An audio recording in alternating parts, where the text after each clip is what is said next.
তো আমরা রেডি হয়ে গিয়েছি পুরীর দ্বিতীয় দিনের সাইট সিনে বেরোনোর জন্য। Hello everyone, welcome back to my channel. Puri পৌঁছে প্রথম দিনই আমরা একটি আর্টিকা গাড়ি বুক করে নিয়েছিলাম দুদিনের জন্য ৬,০০০ টাকা দিয়ে। আজ তার প্রথম দিন। চলুন তাহলে শুরু করা যাক। কুশভদ্রা নদীর মোহনায় পুরী কোণার্ক মেরিন ড্রাইভ রোডে কোণার্ক থেকে ৭ কিলোমিটার আগে অবস্থিত এই মন্দির। এই মন্দিরটি কোণার্ক সূর্য মন্দির থেকেও অনেক প্রাচীন। স্থাপত্যের দৃষ্টিকোণ থেকে এই মন্দির গুরুত্বপূর্ণ নয়, তবে ধর্মীয় দৃষ্টিকোণের দিক থেকে এটি উড়িষ্যার বিখ্যাত শক্তিপীঠের মধ্যে একটি। এই মন্দির অধিষ্ঠাত্রী দেবী পদ্মের ওপর উপবিষ্টা। সারা বছর বহু দর্শনার্থী এখানে আসেন দেবী চণ্ডীর আশীর্বাদ নিতে। রামনবমীর মতো একটি শুভ দিনে এই মন্দিরে পুজো দিয়ে আমাদের আজকের যাত্রা শুরু করলাম। এটি একটি মাছের কাটা। স্থানীয়দের মতে মা চণ্ডী এই মাছটিকে ধরেছিল। মন্দিরের পেছনেই এই সিঁড়ির মতো রাস্তাটি দেখতে পাচ্ছেন। এদিক দিয়ে গেলেই আপনারা দেখতে পাবেন এই মোহনা। এক পাশে নদী আর এক পাশে সমুদ্র। ভীষণ গরমে এই লেমন সোডাটা ট্রাই করলাম, মন্দিরের সামনেই ছিল, দারুণ ছিল খেতে। পুজো সেরে আমরা বেরিয়ে পড়ছি আমাদের পরের ডেস্টিনেশন চন্দ্রভাগা সমুদ্র সৈকত। ভারতের উড়িষ্যা রাজ্যের পুরী জেলায় কোণার্কের সূর্য মন্দির থেকে ৩ কিলোমিটার পূর্বে অবস্থিত। এটি পুরী শহর থেকে প্রায় ৩০ কিলোমিটার দূরে অবস্থিত। কোণার্কের উপকূলে অবস্থিত চন্দ্রভাগা সমুদ্র সৈকত ভারতের নীল পতাকা সার্টিফিকেশন পেয়েছে। আমরা এপ্রিল মাসের প্রথম সপ্তাহে গিয়েছিলাম। আমাকে দেখে হয়তো আপনারা আন্দাজ করতেই পারছেন গরমটা কীরকম। রাস্তায় রামনবমীর জন্য ভীষণ ভিড়। খুব সম্ভবত এটা হয়তো কোনো হনুমান মন্দির। কিছুক্ষণ আগে যে হনুমান মন্দিরটা পার করলাম তারপরেই এই বাজারটা। এই বাজারটির নাম হনুমান মার্কেট। দুপুর প্রায় ১টার মতো বাজে, তাই ড্রাইভার দাদাকে বলা হলো একটি কোনো ভালো হোটেলে দাঁড় করিয়ে দেওয়ার জন্য। তো লাঞ্চটা সেখান থেকে আমরা সেরে নিলাম। এরপর আমরা যাব কোণার্কের সূর্য মন্দির। মন্দিরটি একটি বিশ্ব ঐতিহ্যবাহী স্থান এবং ভারতের ৭টি বিস্ময়ের তালিকাতেও রয়েছে। ১৩০০ শতকে তৈরি করা এই মন্দির আমাদের কাছে এক অভূতপূর্ব নিদর্শন। যথেষ্ট সন্দেহ রয়েছে আজকের ডেটের টেকনোলজি অ্যাপ্লাই করেও এইরকম আরও একটি মন্দির তৈরি করা যাবে কিনা। এটি তৈরি করা হয়েছিল কেবলমাত্র ছেনি হাতুড়ি দিয়ে। দেখলে অবাক লাগে কিভাবে এটা ওনারা পারলেন। অসাধারণ এক্সপিরিয়েন্স। এই মন্দিরটার নাম যে কোণার্ক, কোণা মানে আমরা বুঝি কোণ এবং অর্ঘ অর্থাৎ সূর্য। তো এটা সূর্যের মন্দির, সূর্যের রথের আদলে এটি তৈরি করা। প্রথম দিকটা রয়েছে নাট মন্দির, পেছন দিকটা রয়েছে মূল মন্দির যেখানে সূর্যদেবের বিগ্রহটি রয়েছে। আবুল ফাজলের আইনি আকবরীতেও কিন্তু এই মন্দিরের উল্লেখ রয়েছে। আবুল ফাজলের আইনি আকবরীতে যেভাবে উল্লেখ রয়েছে সেখানে কিন্তু এই মন্দিরের ধ্বংসাবশেষের কোনো উল্লেখ পাওয়া যায়নি। সুতরাং সেই সময় এই মন্দিরটি ছিল এবং সেখানে পূজা অর্চনাও হতো। এটাকে নাবিকরা উল্লেখ করতেন ব্ল্যাক প্যাগোডা হিসেবে। আর পুরীর যে জগন্নাথ মন্দির রয়েছে সেটিকে হোয়াইট প্যাগোডার বলা হতো। এই মন্দির ধ্বংস হওয়ার পিছনে বিভিন্ন কারণ রয়েছে। এর মধ্যে একটি কারণ হচ্ছে মুসলিম অ্যাগ্রেশন। কালাপাহাড় বলে একজন বাঙালি ছিলেন যিনি পরে ইসলাম ধর্ম গ্রহণ করেন। তিনি দুবার এই মন্দিরটি আক্রমণ করেছিলেন। আরও একটি কারণ, তবে তার কোনো প্রত্যক্ষ প্রমাণ পাওয়া যায়নি, সেটি হলো এই মন্দিরের মাথায় একটি ৫২ টন ওজনের একটি চুম্বক ছিল। আর মন্দিরের মধ্যেও চারিদিকে পিলারের মাঝেও চুম্বকের পাত লাগানো ছিল। এই চুম্বকগুলির জন্যই নাকি সূর্যদেবের মূর্তি শূন্যে ভাসমান ছিল। পরবর্তীতে নাবিকেরা সেই ৫২ টন ওজনের চুম্বকটি সরিয়ে নিয়ে যায়, কারণ তাদের সমুদ্রে দিক নির্ণয় করতে কম্পাস ব্যবহার করতে অসুবিধে হচ্ছিল।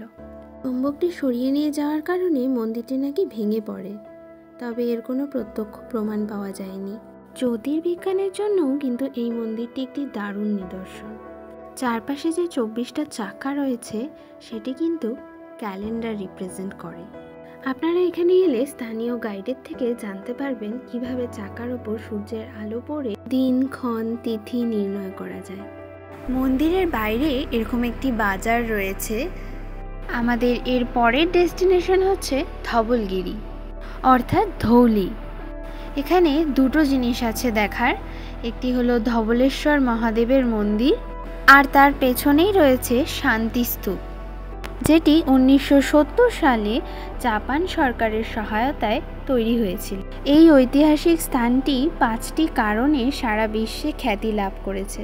প্রথম কারণটি হলো কলিঙ্গ যুদ্ধ, দ্বিতীয় কারণ হলো অস্কন রক এডিট শিলালিপি, তৃতীয় কারণ এই শিব ঠাকুর ধবলেশ্বর বাবা, চতুর্থ কারণ শান্তিস্তূপা, পঞ্চম কারণ হলো রক্ত নদী যার নাম হচ্ছে দয়া। এই হলো ধবলেশ্বর বাবা শিব মন্দির।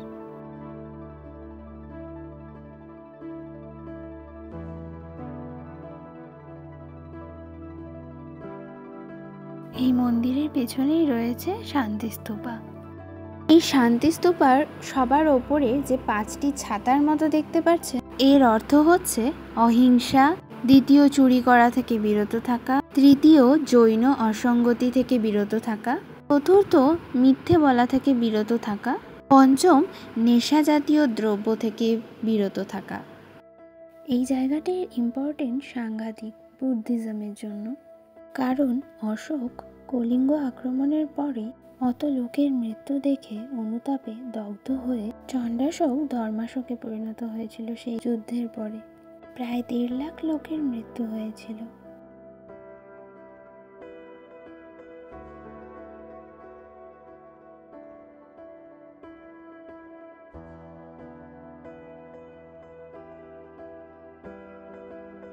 ওই যে দেখতে পাচ্ছেন সেই দয়া নদী, যার জল রক্তের লাল হয়ে গিয়েছিল যুদ্ধের সময়। নিচে নেমে ফেরার পথে ড্রাইভার দাদা আমাদের এই জায়গাটি দেখালো। এখানে একটি সুড়ঙ্গের মতো দেখা যায়। বলা হয় এই সুড়ঙ্গটি উদয়গিরি খণ্ডগিরি পর্যন্ত রয়েছে।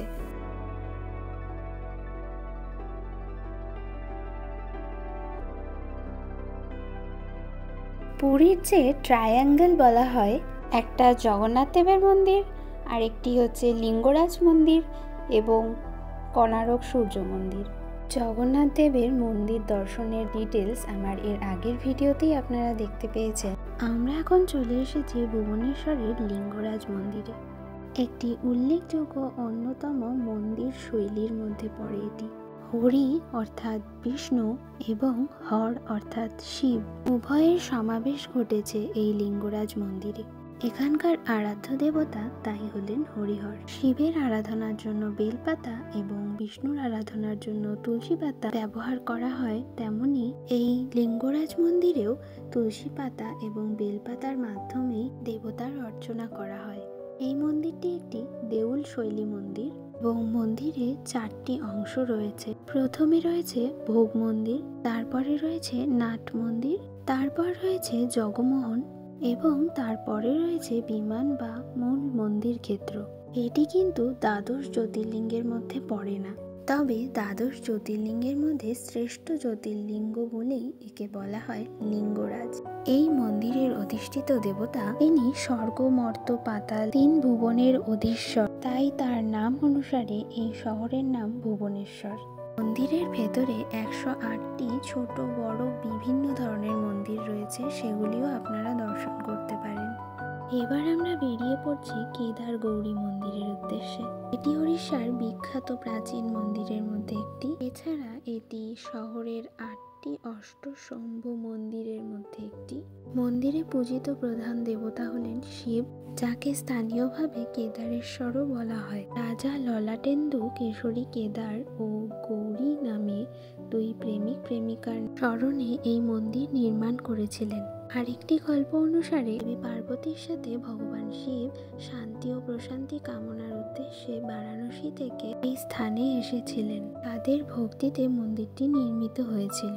ভেতরে 2টি প্রধান মন্দির রয়েছে, একটি শিবলিঙ্গ আর একটি পার্বতী মন্দির।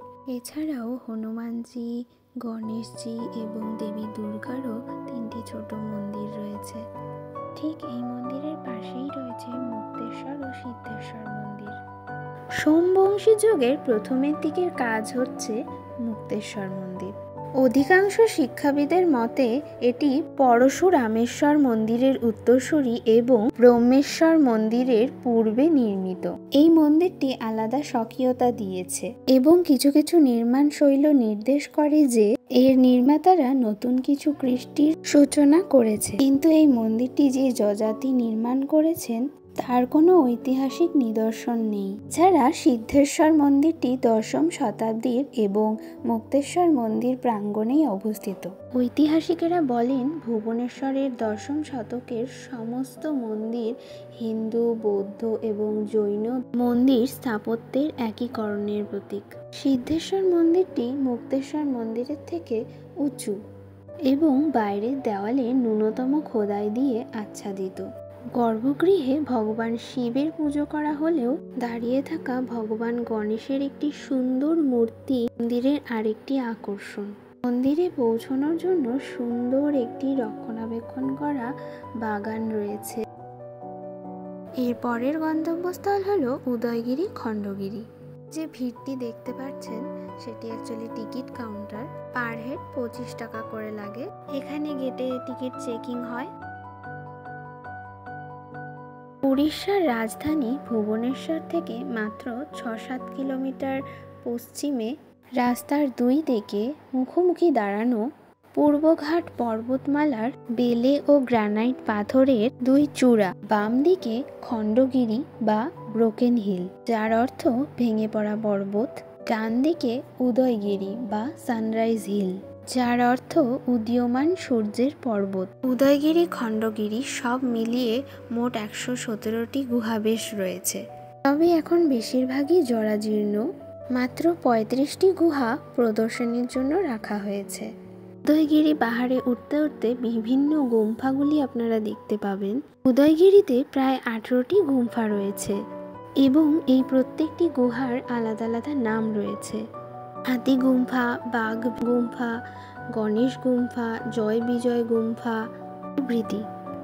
কলিঙ্গ রাজা খারবেলের সময় এই গুহাগুলি নির্মাণ করা হয়। মূলত জৈন সন্ন্যাসীদের নিরিবিলিতে সাধনা করার জন্য গুহাগুলি নির্মাণ করা হয়। এই গুহাগুলি হলো কিছুটা প্রাকৃতিক, কিছুটা কৃত্রিমভাবে তৈরি করা। শুধু তাই নয়, এই গুহাগুলি সুন্দরভাবে জল নিকাশি ব্যবস্থার সঙ্গে তৈরি। যতই বৃষ্টি হোক না কেন গুহাগুলিতে জল দাঁড়ায় না। এখান থেকেই খণ্ডগিরির জৈন মন্দিরের চূড়াটিও দেখতে পাওয়া যাচ্ছে।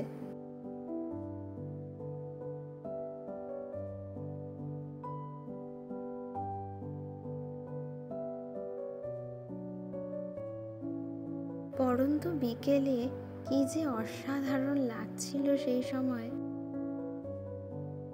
উদয়গিরি পাহাড় থেকে আপনারা ভুবনেশ্বরের খুব সুন্দর ভিউ দেখতে পাবেন।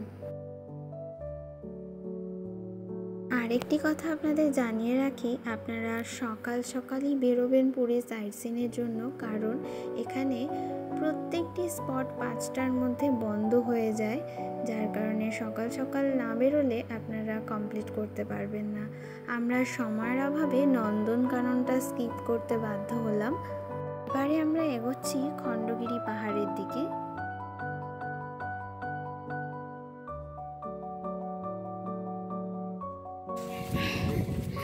অবস্থা শেষ।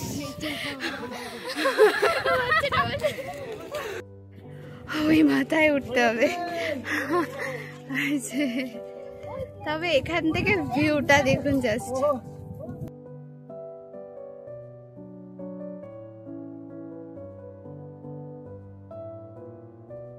ফাইনালি মোটামুটি 10 মিনিটের মধ্যে উঠে পড়েছি একবার। এরপর আর ফোন অ্যালাউ নেই।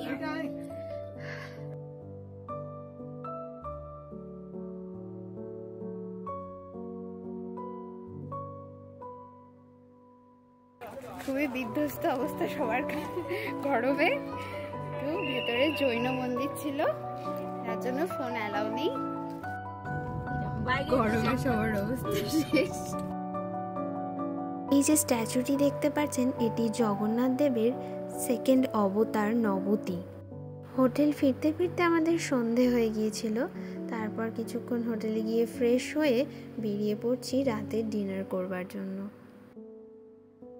হোটেল থেকে বেরিয়ে বাঁ দিকের রাস্তাটি স্বর্গদ্বারের আর ডান দিকের রাস্তাটি মন্দিরের। তো আমরা মন্দিরের রাস্তার দিকেই এগোচ্ছি।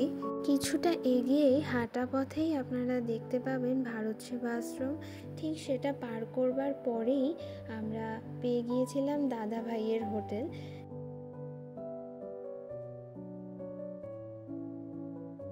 আশা করি দাদাভাই হোটেলের সম্পর্কে প্রায় সকলেই জানে, এই বিষয়ে বেশি কিছু বলবার নেই। তবে এখানের খাওয়ার ভীষণ স্ট্যান্ডার্ড, খুব ভালো ছিল। মারা সব নিরামিষ থালি নিয়েছিল, যেহেতু আজকে আমরা মন্দির দর্শন করেছিলাম। আর এদিকে আমরা সবাই রুটি নিয়েছিলাম, তো তড়কা নেওয়া হয়েছিল আর চিলি মাশরুম নেওয়া হয়েছিল। তো প্রত্যেকটি রান্নাই দুর্দান্ত ছিল। অসাধারণ কাটলো আজকের দিনটা। ভিডিওটি আপনাদের কেমন লাগলো আমাকে কমেন্টসে জানাবেন। যদি ভালো লেগে থাকে একটি লাইক করে দেবেন। দেখা হচ্ছে খুব শিগগিরই। সবাই খুব ভালো থাকবেন, সুস্থ থাকবেন।